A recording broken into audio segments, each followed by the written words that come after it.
Tantor Audio, a division of Recorded Books, presents an essay for Ezra, Racial Terror in America, by Grant Fared, narrated by Earl Sewell. It is necessary to live in terms of terror. Alexander Kojève. Introduction to the reading of Hegel. Lectures on the phenomenology of spirit. Because, for man to be redeemed from revenge, that is, for me to bridge to the highest hope and a rainbow after long storms. Friedrich Nietzsche. Thus spake Zarathustra. Chapter 1. November 2016.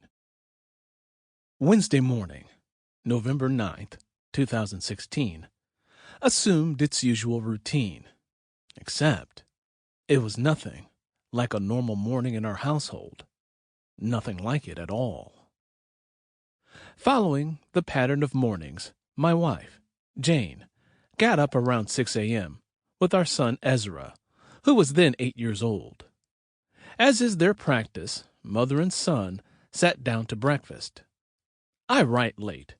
Jane prefers to work in the morning, so I normally rise about an hour later. For her part, Jane is generally in bed by 10 p.m. That part of our domestic routine was business as usual. What was not normal was everything that happened after Jane had her first cappuccino and Ezra picked his way through an assortment of offerings. For Ezra, breakfast could be anything from a randomly chosen cereal to freshly prepared mac and cheese. Mac and cheese might be his first meal, on a good day. Ever since Donald Trump announced his candidacy for president, Ezra has listened carefully to Trump's pronouncements. It is a habit, I am glad to say, that he retains to this day. At home, whether we are watching television news, almost always of the cable variety, he is scrolling through sites on his iPad, or he and I, or he and Jane, are listening to National Public Radio in the car on our way to or from school. Ezra pays unusual attention to what Trump has to say. In the build-up to the 2016 election, Nip, my nickname for Ezra, was especially tuned into Trump's pronouncements as they concerned race, or, more precisely, racism and gender. Trump hates women, Ezra said after several stories broke about Trump's behavior in relation to women who had worked with him in business, been contestants in his beauty pageants, or been involved in his TV shows. Ezra's distaste for Trump's misogyny intensified as the Access Hollywood tape became public. I think Jane and I managed, just barely, to ensure that Ezra was not exposed to that moment of obscene white male privilege. Trump was graphic. And when you're a star, they let you do it. You can do anything. In the spirit of locker room jocularity, the Access Hollywood host, Billy Bush, was quick to express wonder and amazement. Bush, whatever you want. Trump, grab him by the pussy. You can do anything. Jane and I tried, as far as it was possible, to spare Ezra these lurid details. At the very least, the more than usually crude ones. Ezra has linguistic facility enough, no need to fine-tune it. And now, at the time of this writing, he is possessed of a pre-adolescent imagination. This means an extended vocabulary and an aptitude for just the right turn of phrase. At the age of 8, he certainly did not need to be introduced to the language of the grab 'em by the pussy variety. No matter, Ezra, like many of the kids at his school, where Trump was, and remains, viscerally disliked. clearly grasped the gist. In the age of the Internet, it has become impossible, for good as well as ill, to shield one's child from a presidential candidate's and then a president's boorishness and vulgarity. In any case, since Ezra has, as just mentioned, his own iPad, supplemented since 2019 by a smartphone, which he wields with a disconcerting proficiency, he can lay eyes on all the information his heart desires. Worst of all, Ezra is far more adept than I am at finding his way around internet sites such as YouTube and TikTok, and who knows what else. Ezra can access sites that recount Trump's latest transgressions with no difficulty at all. It is all readily available, everything from stories about Trump's alleged assaults on women to his early morning unfiltered tweets, id of the purest variety, Freud might say. All of this is exacerbated by Trump's standing as a septuagenarian who boasts the world's shortest attention span. One wonders if Freud might be able to explain how, not if, the two are linked. To say nothing of Trump's mindless rants and his blatant lies, more than 19,000 and counting as of June 2020, to say nothing of his blatant racism. For Ezra, it is the last propensity that disturbs the most. This all came to a head in the most personal way in the spring and summer of 2020. The ways in which violence against black bodies unsettles Ezra was brought home as a visceral truth in the period following the murder of George Floyd, an African-American man, by a white Minneapolis police officer, Derek Chauvin, as three of Chauvin's colleagues looked on. Officers Thomas Lane, J. Alexander King, and Toe Tao watched as Chauvin kept his knee on George Floyd's neck for 9 minutes and 49 seconds.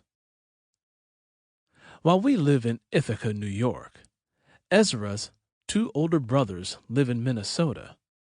Alex, the oldest, lives in St. Paul, and Anton, as well as members of our extended family, lives in Minneapolis.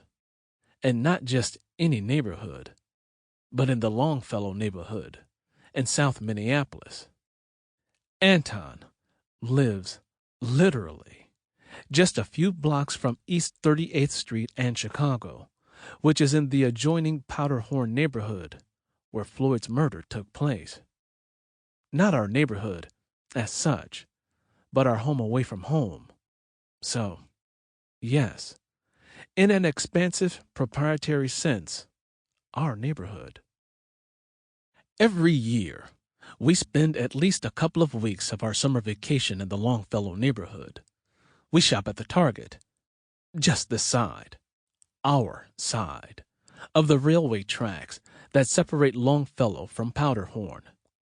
That was ransacked and left a burned-out shell. It has since been rebuilt into an upscale store, more Whole Foods than Target, if you can believe that. We ride our bikes down Lake Street, past the police station that was gutted by the protesters, in order to enter the Greenway, a pleasant, winding bike path that leads to downtown Minneapolis. The corner of Minnehaha Avenue and Lake Street is home to the 3rd Precinct, which, as we are, by now, all too aware, is arguably the worst police precinct in all of Minneapolis.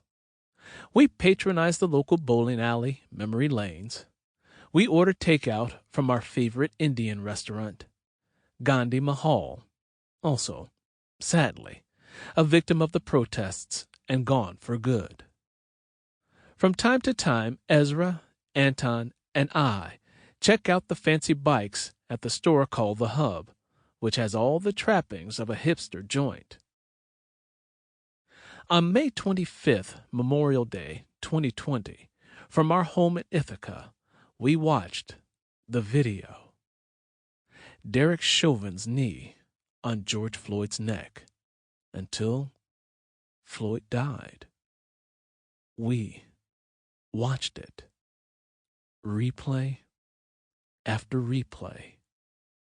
Endlessly. We watched in horror, understanding the anger of the protests that followed Floyd's killing. Nevertheless, we were still aghast as our part of the country erupted into flames. Death, Black Death, police brutality, destruction, looting, carnage, anger. Our response, Ezra's, Jane's, and mine, was visceral. It could not but be. We know this neighborhood. Our family lives there. We live part of our ordinary lives there. There is for us a geopolitical intimacy with, an affective bond with, the ways in which the Black Lives Matter movement achieved a new national intensity, as well as an international resonance, and the defund the police movement found its first voice. We have walked these South Minneapolis streets. We will walk these Longfellow and Powderhorn streets again. As a diasporic Black man who is father to a Black son, to watch the George Floyd-derived spectacle unfold in South Minneapolis is to know terror as a dull, immediate fear. This is how terror induces helplessness. This is how, in destroying a life, lives, terror threatens to vacate psychic intimacy, how it can throw one's place in the world into question.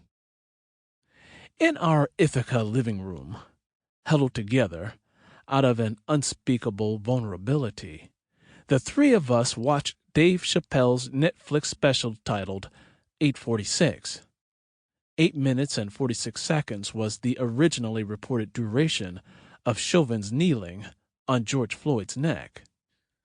The time to death is everything. Because of time, what else could Chappelle's special have been named?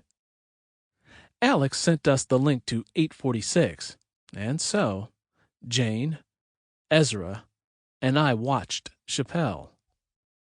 A key figure in this essay, Chappelle held forth on inter alia, police brutality.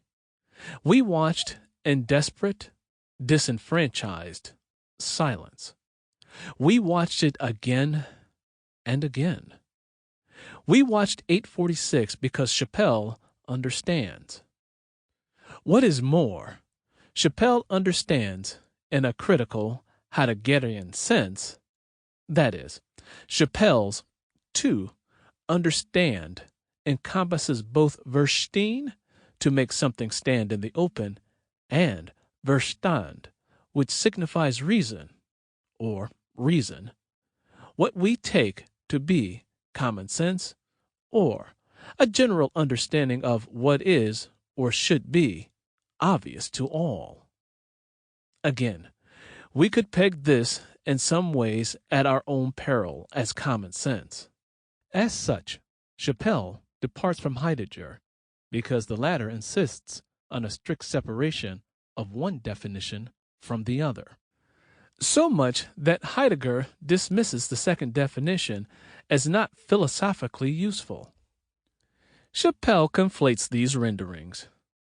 More than that, however, he utilizes both in order to mobilize verstehen and verstand's different but, for his purposes, mutually reinforcing meanings. For Chappelle, understand equals verstehen plus verstand. For Kant, as we know, the distinction is clearer. Kant offers verstand as understanding and Vernunft as reason.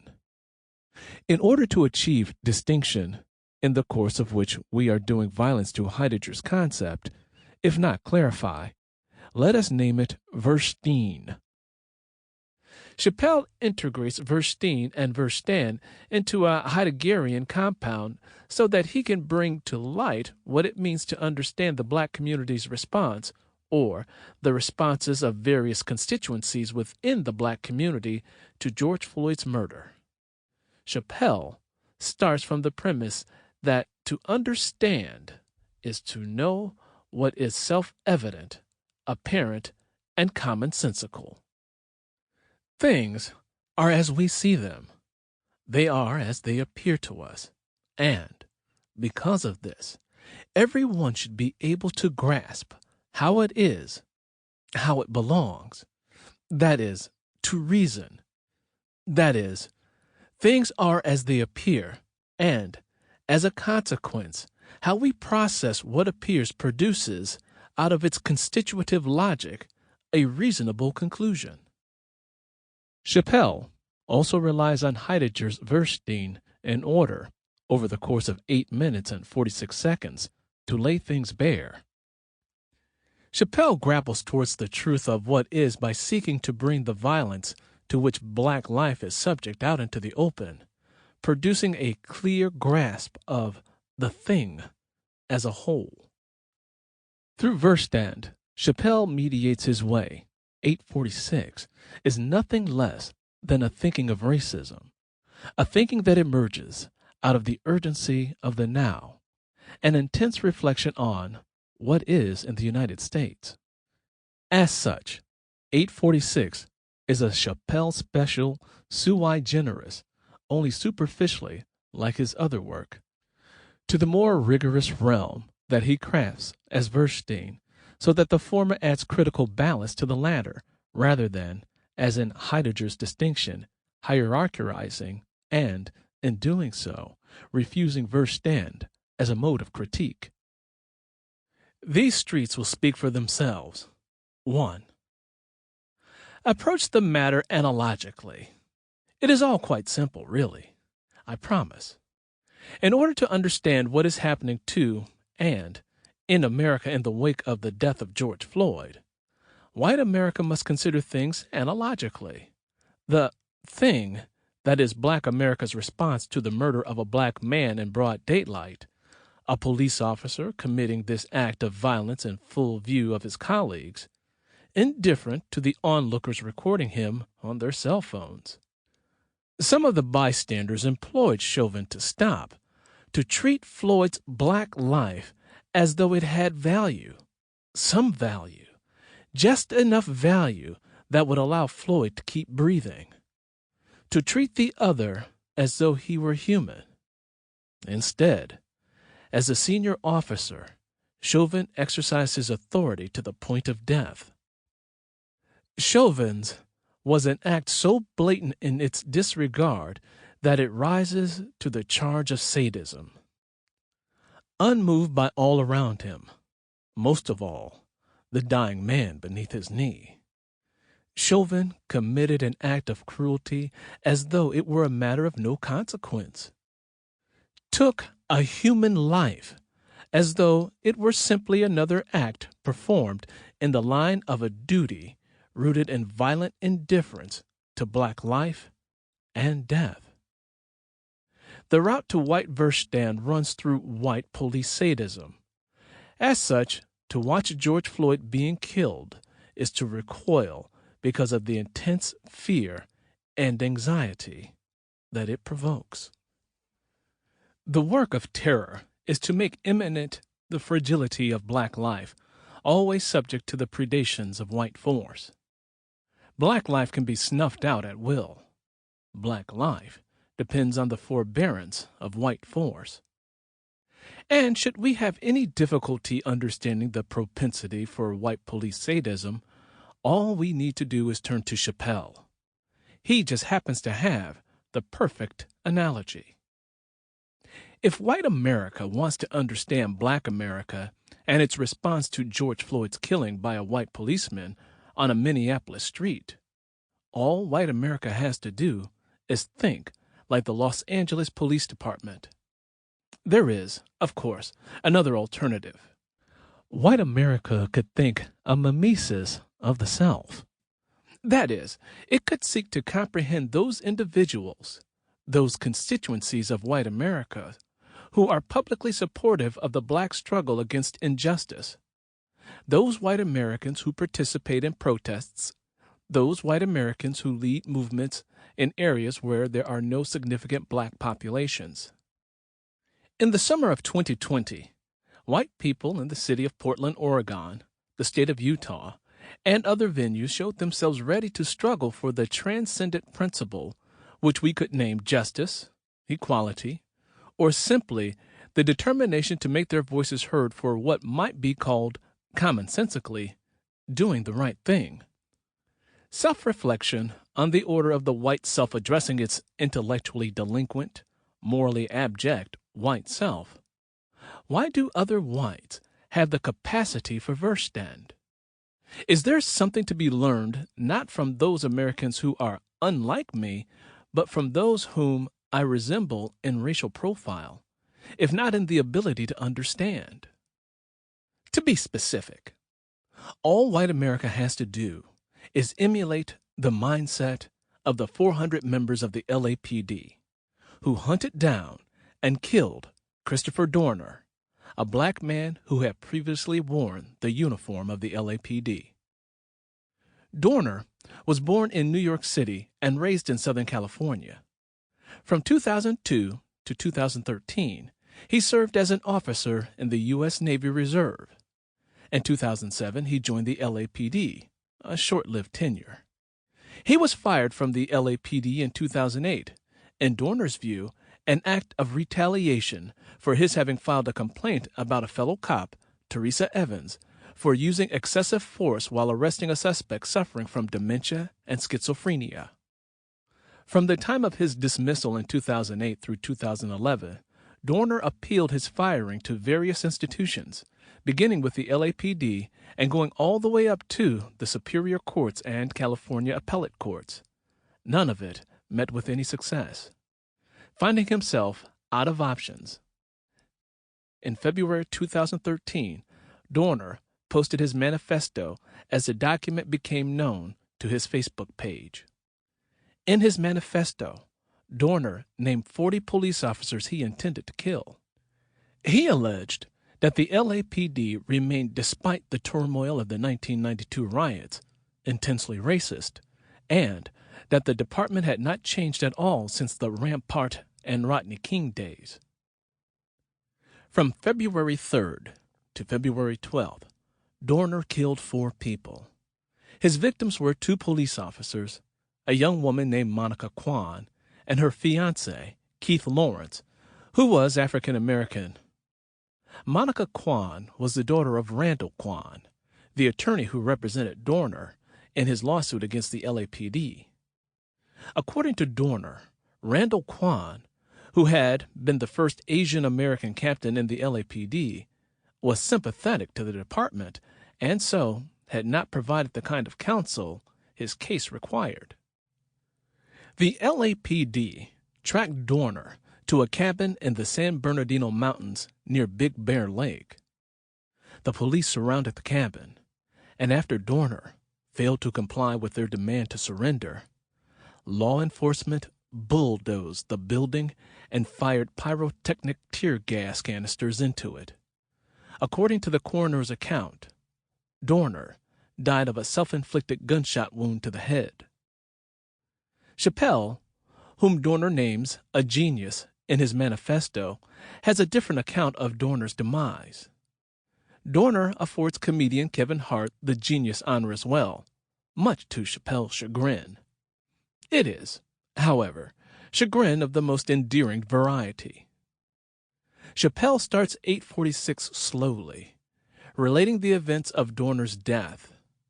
For the most part, he maintains, for the length of the scene, a staccato style, with short, punctuated bursts of speech, culminating in an emphatic eruption.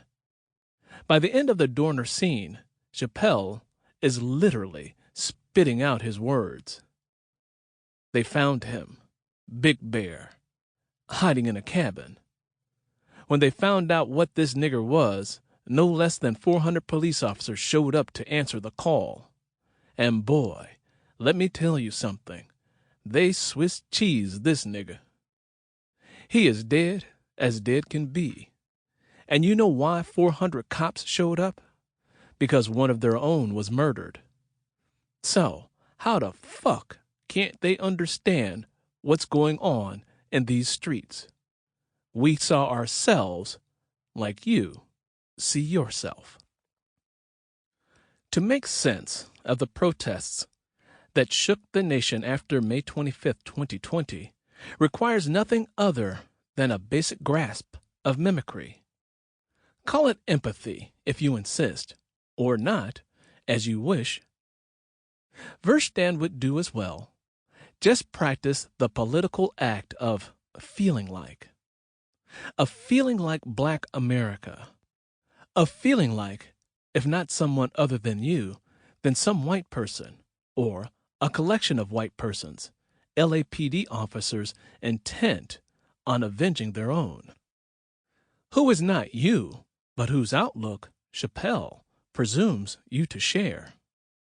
Chappelle asks white America to see itself as another, heavily armed version of itself, to imagine itself as an LAPD officer who had lost a colleague to a dismissed and, needless to say, bitter former colleague. Chappelle asks white America to imagine that, just for a moment. We can all agree this is simple, a not in the least bit difficult thing to do. If white America can transcend itself for a moment, then Chappelle's analogy will be crystal clear. The protests that followed George Floyd's death were, if the turn of phrase might be permitted, no different from the response of 400 LAPD cops showing up outside a cabin in Big Bear. How could white America not understand? Chappelle's analogy is disproportionately biblical in its simplicity, an eye for an eye, a tooth for a tooth, except that on this occasion that single tooth, Dorner, had to endure a force LAPD officers 400 times larger. Except that the entire history of whites in America is one of disproportionate force. But let us not lose sight of Chappelle's analogy, because what happened on the streets of Minneapolis, New York, Los Angeles, Chicago, placid suburbs in Utah, and struggling post-industrial towns in central Pennsylvania in response to George Floyd's killing is the racially inverted image of what took place in the San Bernardino Mountains. Chappelle enjoins white America to try to draw from the same psychic well, to summon up from somewhere in the entanglements of its white self the depths of LAPD anger. Chappelle asks white America to tap into its considerable reservoir of racial resentment. Make the effort. Chappelle urges white America to recall those fierce feelings of loyalty to one of its own. Having commanded that response, or those responses, white America now has to think itself in relation to the indigenous population. Not only were the colonists armed with superior weaponry, but they were also not adverse to low-tech but deadly biological warfare, such the distribution of blankets contaminated with smallpox, and in relation to the enslaved Africans and their descendants. Again, guns, whips, all forms of corporal punishment, as Uncle Tom's Cabin, the blues, jazz, and roots, from their different vantage points, remind us. A pattern that continued through Reconstruction, that marked the battles for civil rights. Bull Connor is but the most embolic figure in this regard, snarling dogs, protesters, the late John Lewis included, marching fearful but undaunted across the Edmund Pettus Bridge, and continues into our moment. The story of America for its black population, the reality for minorities in this country, is one reign of terror after another, with nary a Robespierre in sight. Sample complete. Ready to continue?